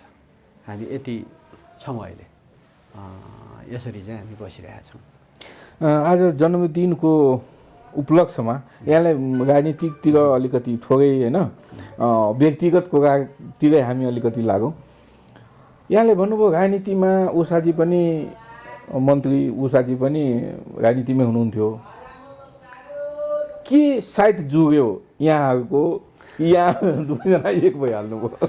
अब त्यो चाहिँ यस्तो भएछ, हामी उहाँ बिचमा अब यहाँ काठमाडौँमा उहाँले टियुबाटै एमएससी गर्नुभयो। टियुबाट एमएससी गरेर उहाँ नेदरल्यान्ड जानु चाहिँ पढ्न नेदरल्यान्ड जानुभयो। पछि उहाँ 1 वर्षपछि फर्किनुभयो। अनि यहाँ चाहिँ उहाँ पहिला फेरि विद्यार्थी सङ्गठनमा हुनुहुन्थ्यो। टियुमा सोभियुको कोषाध्यक्षको उम्मेदवार उहाँ त्यति बेला 4 मतले पराजित हुनुभएको रहेछ। अनि पछि पढाइ सकेपछि उहाँ नेदरल्यान्ड जानुभयो, 1 वर्षपछि फर्किनुभयो। अनि फर्के पछाडि उहाँ काम गर्ने, किनभने पहिला विद्यार्थी सङ्गठनमा काम गरिरहेको, अनि कहाँ काम गर्ने भन्ने सन्दर्भमा छलफल हुँदा हाम्रो पार्टीको त्यति बेला प्रजातान्त्रिक राष्ट्रिय युवा सङ्घ भन्ने थियो, अहिले राष्ट्रिय युवा सङ्घ भन्छ त्यसलाई। त्यो सङ्गठनमा म काम गर्छु भन्नुभएछ उहाँले। नेताहरूले ल त्यसो भए त्यहाँ काम गरौँ भनेर भएपछि म त्यो सङ्गठनको महासचिव थिएँ। उहाँलाई पनि त्यो सङ्गठनमा ल्याएर केन्द्रीय सचिव हुनुभयो, काम गर्दै जानुभयो। 1 वर्ष जति त हामी खासै राम्रो परिचय पनि भएन भनौँ। एउटा सङ्गठनको सदस्यको हिसाबले, कार्यकर्ताको हिसाबले अब हामी सँगसँगै कामहरूमा हुन्थ्यौँ। अलि पछाडि हामी अलि एकले अर्कालाई चिन्न थालेछौँ कि क्या हो होइन। अनि करिब 4 वर्ष जति हामी एक अर्काले पढ्ने, चिन्ने, विश्वास गर्ने ठाउँमा पुगेछौँ होइन। विश्वास गर्ने ठाउँमा पुगेछौँ र हामी एकले अर्कालाई विश्वास गर्दा पनि हामी कुनै उत्ताउलो कतै डेटिङ यस्तो पनि भएन हाम्रो होइन। त हामी सङ्गठनकै काममा थियौँ, पार्टीकै काममा थियौँ। एउटा जिम्मेवार चाहिँ एउटा नेतृत्वको हिसाबले हामीले कतै, र हामी बिचमा एकले अर्कालाई रुचाउँछन्, मन पराउँछन् भन्ने कुरा धेरै साथीहरूले सङ्गठनमा सँगै काम गरिरहेकै साथीहरूले पनि हामी विवाह गर्ने निष्कर्षमा पुग्यौँ भनेपछि मात्रै चाल पाउनु भने चाहिँ हामी यतिको चाहिँ भनौँ न एक खालको आफ्नो ड्युटीलाई, आफ्नो जिम्मेवारी बोधलाई, पनलाई हामीले चाहिँ मेन्टेन गरेछौँ भन्ने लाग्छ।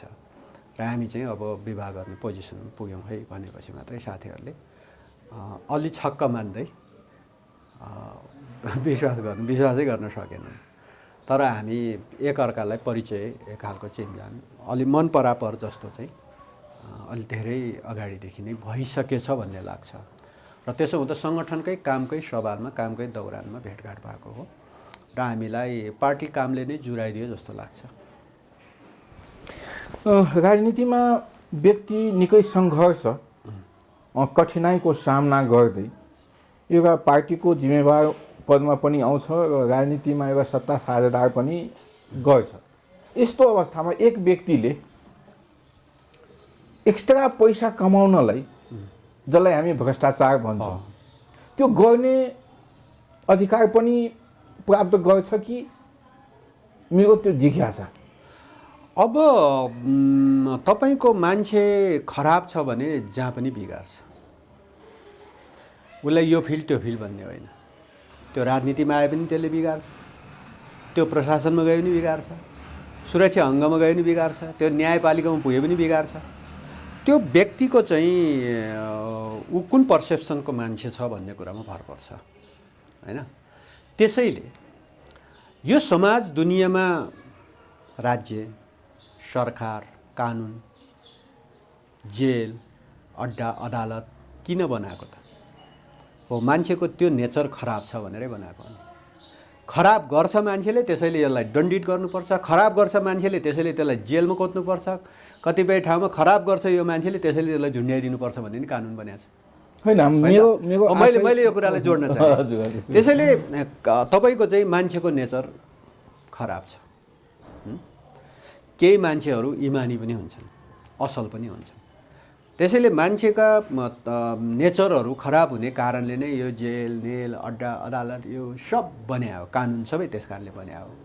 त्यसैले व्यक्तिमा भर पर्ने कुरा हो, व्यक्ति कोही असल छ कि खराब छ भन्ने कुरा। त्यसले राजनीतिमा आउनु पनि पर्दैन नि, उसले व्यवसायमै छ भने व्यवसाय पनि खराबी गर्छ त्यसले, होइन? त्यसैले तपाईँको चाहिँ अलिक खराब नेचर भएका मान्छेहरू राजनीतिमा आयो भने चाहिँ राजनीतिलाई पनि दूषित बनाउँछ र त्यो चाहिँ व्यक्तिमा भर पर्छ र व्यक्ति चाहिँ खराब हुन्छ। त्यसैले कानुन लगाएर त्यसलाई ठिक पार्ने चाहिँ विधि बनाएको हो हामीले। त्यो कानुन उच्च ओहदाकै संसद मन्त्रीहरूमा लागू हुन्छ कि हुँदैन? त्यो त कहिलेकाहीँ त्यसैले त पदको दुरुपयोग गर्छन्। अहिलेसम्म त त्यस्तो पदको दुरुपयोग गर्छन्।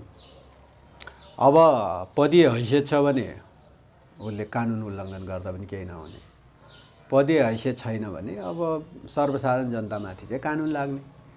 त्यसैले चाहिँ ठुलालाई चैन सानालाई ऐन भन्ने एउटा उखान त्यसै चलेको होइन नि त। त्यसो भएको कारणले ठुलालाई हो नि ऐन, सानालाई चैन दिनु पऱ्यो नि, सानालाई सुख सुविधा दिनु पऱ्यो, होइन? बिगार्छन् के गर्छन् ठुलाले हो, त्यसलाई कानुन लगाउनु पऱ्यो, ऐन लगाउनु पऱ्यो नि। उल्टो भएको छ हामी। जाँदा जाँदै सर, यहाँको पार्टीका प्रमुख नेता नै भनौँ, शीर्ष नेता नै भुषालजी र उहाँ भीम रावलजी पार्टी एकताको कुरा गरिराख्नु भएको छ। त्यो एकताको कुरा गरिरहँदा कति चाँडै चुनावमा एकता हुने हो कि यो स्थानीय चुनावपछि एकता हुने हो, के सम्भावना छ? अब मैले अघि नै पनि एउटा प्रसङ्गमा भने कि एकता चाहिँ मत मिल्ने पार्टीहरूको बिचमा हुन्छ, सिद्धान्त मिल्ने पार्टीहरूको बिचमा हुन्छ, नेतृत्व मिल्ने पार्टीहरूको बिचमा। हिजो एमाले र माओवादी मिलिरहँदाखेरि सिद्धान्त हामी मूलत जनताको बहुदलीय जनवाद अर्थात् हामीले चाहिँ लोकतान्त्रिकरणको सिद्धान्त एक्सेप्ट गरे हामी मिल्यौँ, नेताहरूको मन मिल्यो। त्यसैले अहिले नै सिद्धान्त, नेताहरूको मन मिल्ने, सिद्धान्त मिल्ने, कार्यकर्ता मिल्ने, पार्टीको विधान मिल्ने पोजिसनमा हामी छैनौँ। अघि नै भने मैले एउटा प्रसङ्गमा, कसलाई भन्ने त सिद्धान्त मिल्ने कम्युनिस्ट पार्टी कसलाई मान्ने? जबकि कम्युनिस्ट पार्टीकै मेनिफेस्टो घोषणापत्र लिएर चुनाव लडेकाले काङ्ग्रेस पार्टीलाई भोट हाले नि त। उहाँ कम्युनिस्ट हो कि काङ्ग्रेस हो त? अब होइन, यो बुझ्दा बुझ्दै उहाँ भुषालजी र उहाँले किन त्यसो भए पार्टी? अनि यस्तो उहाँहरूको चाहिँ कुरा के हो भने पार्टीभित्र आफूलाई लागेको विषय राख्न पाउँछ। उहाँहरूले आफ्नो दृष्टिकोण राख्नु भयो, त्यो दृष्टिकोण एमालेको दृष्टिकोण बनिसकेको छैन। उहाँको व्यक्तिगत धारणा हो। यस, उहाँहरूले चाहिँ जुन दृष्टिकोण पार्टीभित्र दर्ज गराउनु भयो, पार्टीको सम्पत्तिको रूपमा रहन्छ। कुनै बेला अब यो विषयमा पनि छलफल हुनसक्छ। त्यसो हुँदाखेरि पार्टीभित्र विविध दृष्टिकोणहरू आउँछन्। केन्द्रीय कमिटीको बैठकमा केन्द्रीय सदस्यहरूले आफ्नो दृष्टिकोण राख्न सक्छन् र त्यही सन्दर्भमा उहाँले राखेको विचार हो। भनेपछि उहाँहरू नेकपा एमालेमा बस्ने सम्भावना र नबस्ने सम्भावना इक्वल बराबरमा छ। त्यति दृष्टिकोण राख्दाखेरि नबस्ने सम्भावना कहाँ हुन्छ र? बस्ने सम्भावना 100% छ, नबस्ने सम्भावना त 0 हो। किन एमाले छोडेर उहाँहरू कहाँ जानुहुन्छ? एमालेकै नेताहरू हो त, हामीभन्दा नेता हो, हाम्रो आदरणीय नेताहरू कहाँ एमाले छोडेर जान्छ त? उहाँहरू एमालेमै बसिहाल्नुहुन्छ। हस्त मन्त्रीजी, हामी दुईजना हाम्रो स्टार अनलाइन टिभीबाट यहाँको जन्मदिनको शुभकामना साथसाथै छिटै नै यहाँ मन्त्री हुनेछ भन्ने आशा गर्दै यहाँले समय र विचार दिनुभयो। धेरै धेरै धन्यवाद।